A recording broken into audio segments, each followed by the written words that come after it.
El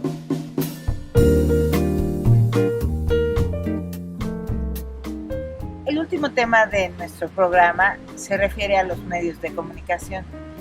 Es un tema relativamente complejo porque cuando hablamos de medios de comunicación, pues hablamos de una amplia gama.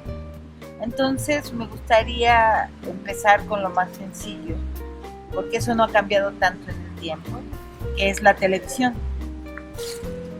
La televisión en términos del espacio público y del sistema político mexicano es algo que está muy junto al poder. Y está junto al poder por dos razones fundamentales. Porque el esquema de la televisión mexicana es la televisión espectáculo. Por eso vemos tan malos programas, ¿no? De pastelazos, de malos cómicos o de cantantes. Es así, es como una televisión de revista que tiene que ver más con los famosos que con la vida pública. Y sin embargo, poco a poco, desde los años 90, fueron apareciendo espacios informativos dentro de este gran universo de los famosos y sus vidas y sus divorcios, o sea, todas esas cosas así muy triviales. Los noticieros empezaron a crecer poco a poco. Entonces, la noticia se convirtió en una mercancía. Y cada vez que se fueron abriendo estos espacios noticiosos propiamente, el espacio, digamos, que la televisión tenía en el sistema político mexicano, pues fue creciendo hasta convertirse en un actor fundamental en el siglo XXI, las dos primeras décadas del siglo XXI. Pero siendo actor fundamental de la difusión de las ideas, de la élite política, lo otro que tenemos que decir es que lo reflejaba la élite no en sus contradicciones, sino como resultado de los convenios económicos que tenía la televisión con la élite política. Entonces nunca vamos a ver a la televisión mexicana hacer una crítica o participar como otra cosa diferente que no sea una comparsa, porque están muy imbricados los intereses económicos. Eso se va a romper, pero se va a romper, digamos, como para mal. Se va a profundizar con la elección de Enrique Peña Nieto, porque Enrique Peña Nieto es un candidato político que se construye desde la televisión, desde la imagen, a semejanza de los famosos, y en todo un encuentro de intereses de las élites económicas de México, pues resulta ser un presidente, ¿no? Por eso es un presidente tan bajo, o sea, tan vacío de contenido en sí mismo, porque fue construido sin una carrera política, sino como un producto televisivo. Entonces no podríamos decir que la incidencia de la televisión sea mayor en términos de los equilibrios. Entonces, más bien decir que la televisión ha funcionado como un escaparate, sobre todo en el siglo XXI, de la clase política que tiene la posibilidad de pagar el espacio al aire. Otro tema es el de la radio. La radio empezó a sufrir un proceso de transformación en los años 80. Su base también fue, una importante base fue también, ¿no?, la radio espectáculo, ¿no? Y entonces ahí nació Javier Solís, ahí estaba Pedro Infante, ¿no?, en programas de revista y así. Pocas estaciones salían de ese entorno, ¿no?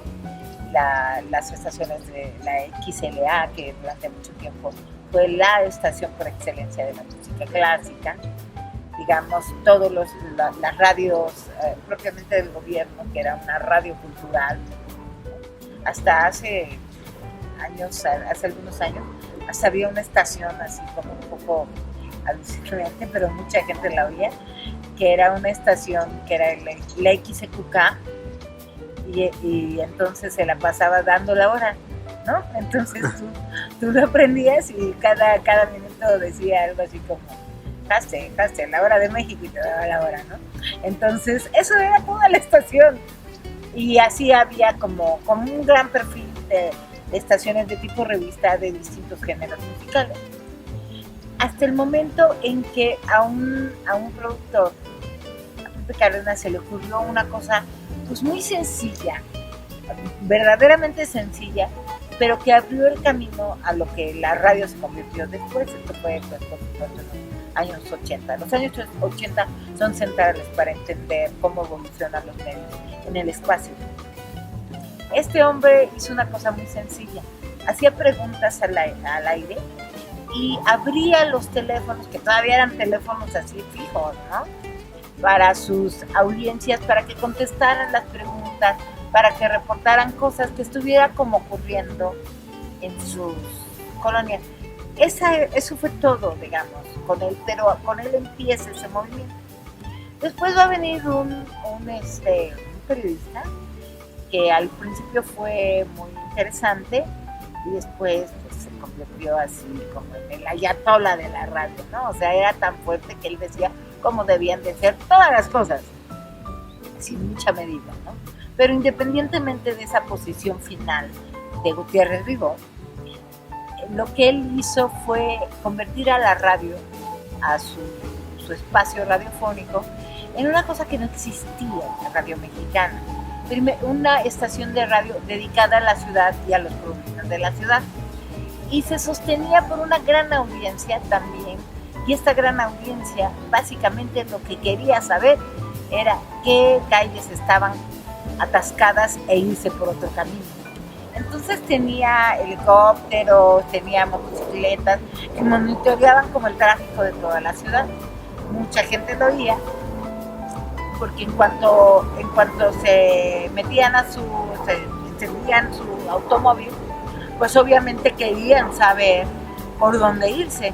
Entonces ese era el gancho, pero después todo lo demás fue llenándolo de un contenido noticioso, y dada la independencia económica que le daba, su alto rating, porque la gente quería saber por dónde no irse para no entrar a un atascadero, entonces empezó a cobrar independencia del poder. Y esta independencia empezó a hacerlo crítico. Tal vez Gutiérrez Ribó fue el primer periodista de la radio verdaderamente que empezó a criticar al sistema, mucho más en el ámbito local. Y entonces hizo un periodismo ciudadano muy interesante, porque empezó a hacer algo que nadie hacía, que era fijarse en los problemas de la gran ciudad.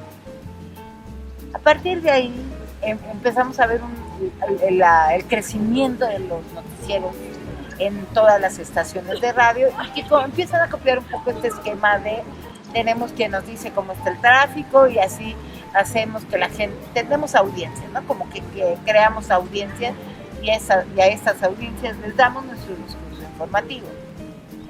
El experimento acabó mal, alcanzó a crecer muy bien como empresa, y luego se empezó a confrontar con el gobierno, y el gobierno empezó a retirarle la publicidad, y luego hicieron un movimiento muy raro, ¿no? Que decían, bueno, es que nosotros hacemos muchas entrevistas en la radio, y entonces si nosotros las transcribimos y luego las escribimos, pues tranquilamente podemos tener un periódico, ¿no? Compraron un periódico y no resultó. Y luego de eso empezó a confrontarse con el poder federal, y el hombre pues acabó huyendo del país, y en un golpe así medio judicial, medio mañoso de un juicio que después tuvo con unos socios, los Radio Centro, pues acabó perdiendo su espacio radiofónico, y esa parte abierta pues terminó. No hay ahorita, o no hubo durante mucho tiempo, alguien que llenara en términos de una efectiva contrapeso político en la radio, hasta que Carmen Aristegui, que al principio había hecho dupla con Javier Solórzano, y habían crecido mucho, eran periodistas muy interesantes, incluso cuando estuvieron como dupla, ¿no? Entonces, después ella crece como informadora, y primero sale de un o sea, primero tenía un programa radiofónico muy poderoso en la W, que eran capitales mixtos entre el grupo PISA, que es un grupo español, el que tiene el país, y también asociados con Televisa y un poco, ¿no? Entonces, ese primer noticiero sale del aire, pues, violentamente, digamos, ¿no? Así, porque empieza a reducir el espacio, quiero decir exactamente lo contrario, a expandir el espacio entre digamos, el enunciado y la narrativa radiofónica y el poder. Y esto hace que empiece a ser crítica, muy crítica. Entonces, ella sale primero de la W y un poco le sorprende. Y luego logra negociar un nuevo espacio que es MBS. De MBS sale por un reportaje, o sea, pueden decir lo que sea, pero sale por el primer reportaje interesante que va directamente al poder y a criticar el poder y el uso del poder de un presidente en México, que es el reportaje de la Casa Blanca, que es propiedad pues supuestamente de la esposa del presidente, pero en realidad, como se comprobó en el reportaje, era propiedad de uno de los que él había beneficiado, tanto en el gobierno estatal como en el gobierno federal, con obras, que es el Grupo IVA. O sea, el presidente presiona a la radiodifusora y Carmen Aristegui sale del espacio radio de México. Sin embargo, hay muchos más otros periodistas. La prensa, digamos, el manejo informativo de la radio sí es un manejo mucho más crítico, pero como que los espacios se están moviendo, ¿no? Y sí incide, porque hay unas grandes audiencias radiofónicas, aún ahora, a pesar de los milenios, las audiencias radiofónicas son mucho, porque, entre otras cosas, por algo como muy típico del área metropolitana de la Ciudad de México, que pasas mucho tiempo transportándote en tu carro y prendes el radio, ¿no? Entonces son millones. Y finalmente me quisiera referir, antes de cerrar este tema de los medios de comunicación en el espacio político, al espacio más crítico de los medios. El espacio más crítico de los medios es, por supuesto, el periodismo escrito. Primeramente, podemos encontrar como un primer punto de referencia el que es, cualquier periodista se les va a decir, bueno, cualquiera que no esté contado, ¿no? Es el Excelsior dirigido por Scherer, ¿no? Julio Scherer. Es después de 68. Hemos hablado en clase de que el 68 es un antes y un después en la sociedad mexicana, en el sistema político mexicano. Pues podríamos decir que Excelsior de Scherer no es tan fuerte, digamos, para reportar la matanza de estudiantes. Digamos, el movimiento hacia el discurso crítico lo hace después. Entonces lo hace durante el sexenio de Luis Echeverría. Y es interesante. Si lo viéramos y lo leyéramos con los ojos del siglo XXI, no nos parecería tan importante. Sin embargo, en la época, los periódicos, y desde prácticamente los años 40, los periódicos se habían dedicado a reverenciar a los presidentes. Sí, señor presidente. No, señor presidente. Sí, señor presidente. ¿Qué horas son, señor? ¿Qué horas son? Las que usted quiera, señor presidente, ¿no? Un poco, era tan lambiscón, vamos a decirlo de una manera muy coloquial, el discurso de la prensa, que este movimiento que empieza a hacer el Excelsior empieza a molestar al presidente Echeverría. Y entonces también es populista, o sea, Echeverría es bastante populista. Entonces hay un encuentro entre los empresarios y el presidente, y que se empiezan a quejar de cómo está haciendo las cosas informativamente el Excelsior. Y el presidente Echeverría le dice, pues ustedes tienen la culpa como empresarios, ¿para qué le pagan publicidad? Y entonces los empresarios retiran la publicidad del Excelsior y empieza a ser un problema para él sostenerse. Entonces el gobierno les paga la publicidad que los empresarios le quitaron, con la idea de que deje de ser crítico para el gobierno de Echeverría. Esto no pasa. Así que luego organiza el gobierno de Echeverría un movimiento interno para darle, pues para defenestrarlo, que defenestrar quiere decir para hacer un golpe interno que lo saque de la dirección. Y eso pasa efectivamente. No me voy a ir a los detalles, pero esa salida de Scherer del Excelsior es central para entender qué es lo que pasa con la prensa de España. De ahí van a salir dos medios. El periódico 1+1, que para mayor información pueden encontrar en Biblioteca el Libro Mío, ¿no? Y el otro, que es la investigación que pienso hacer en estos años, que es la revista Proceso. La revista Proceso es algo interesantísimo. No puedes entender lo que pasa con el sistema político mexicano en los años 80, 90 y en estos años del siglo XXI si no pasas por la revista Proceso. Es una revista que cuestiona, es una revista que pone en tela de juicio, la primera de todas. Igual que el periódico 1+1, nada más que el periódico 1+1 no sobrevivió. Hay un periodista que dice que en México no cierran los periódicos, se pudren. Entonces el 1+1 que tenemos ahorita cuando estoy grabando este video es un periódico enteramente podrido, ¿no? Entonces valió la pena entre 1977 y hasta 1989 como periódico. De ese periódico nace La Jornada.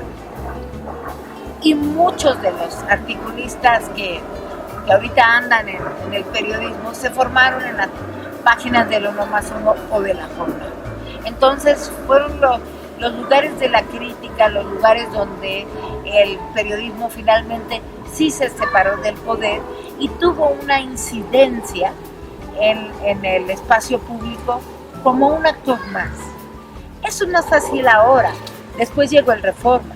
El Reforma, siendo de derecha, es un periódico crítico con una buena estructura. Y después, pues, ¿qué les cuento? Eso lo están viviendo ustedes. Después es la gran emergencia de las redes sociales.